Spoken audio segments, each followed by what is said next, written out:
Good morning, comic book fans. Welcome back to Comics in 5 Minutes. I'm Everyone O'Shorty, and after yesterday's slightly heavier going talk about comic books, this one is just going to be reviewing Craniacs. And I genuinely don't know what a Craniac is. I feel like it might be the people the comic's about, but they have different names. And from the get-go, that to me was just one of those, like, I just don't know what's going on, and I feel like this is maybe not for me. And then I started flicking through the comic book, even before I started reading it, and I found myself getting annoyed with just the presentation of it. And I feel like no matter how well something like this can be crafted and put together, you're gonna not appeal to me when I'm not already a fan of it. And I think that is something which is important. I've talked about this before when reviewing Supernatural earlier. I think you could enjoy that comic book Supernatural if you've never even heard of the show.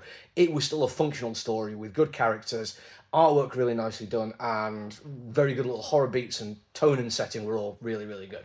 This one, not knowing what the Craniacs even were, they do a couple of cool, interesting things with form and storytelling, which are interesting and not necessarily the most unique thing I've ever seen in the world, but I still kind of like that they were doing something different, which is doing it in a flip book style where what we have apparently is one world that got crashed into by another world, and there's two different types of people on each side of the world, and each of the flip books starts with them, and then it kind of gets to the middle when they meet each other. And that's cool. I mean, as a comic book form thing goes, yeah, I like the idea of it, but it also becomes blatantly obvious that's what they're going to do once you get like the end of the first bit. I started on the side which is the planet, which was all shiny and happy and very annoying children, and the way they were going through some story beats when we got to the end, it was like, oh, so what's going to happen now is I'm going to flip this book over. I'm going to start off from the other end, and it's going to be about some kids from the other side who are going to have a day when they're going to do these X number of things in this order, and then they're going to get to this point. And I will say there were some interesting little writing choices that I quite enjoyed. There's some little bits where they do try to show the differences between the two people from these two different worlds.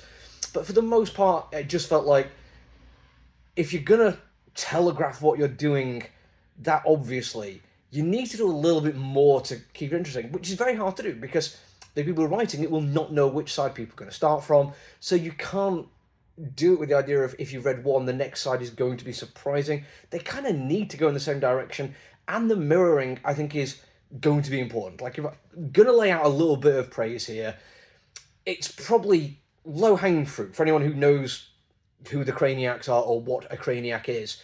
But it feels very much like this entire thing with two worlds collided together and different societal norms within them, and both fearing each other. But it is going to turn out that they are much of the same kind of thing. And that is low-hanging fruit for a couple of reasons. Number one, it is just storytelling 101. There's nothing really new, and I'm out of the ordinary with that one. I've seen this done far better in just 8 pages in a horror anthology or sci-fi anthology comic book. It is 100% being done in Star Trek and various other sci-fi novels. And it's also the two different societies, they are clearly the same kind of people. The character design on them is so obviously the same that it feels like any attempt to try to pull the wool over our eyes or pull the rug out from under our feet or anything like that is just going to be like, oh, but surely that's just what it's going to be. Now, all that being said, it would have been much more easy to like it if it looked great. And there's sometimes when I do like their intent to it, there's a lot of very garish, neon-esque kind of colouring, which usually I like. I'm a cyberpunk fan. But neon flared lights tend to be really more effective, and what they do is highlight the shadows with an over-the-top neon edge to the lighting. This one, it was just overwhelming. It was a visual assault is what it was. It felt like the intent was to wear you down, so you just kind of went, okay, fine, I guess this is what you're doing.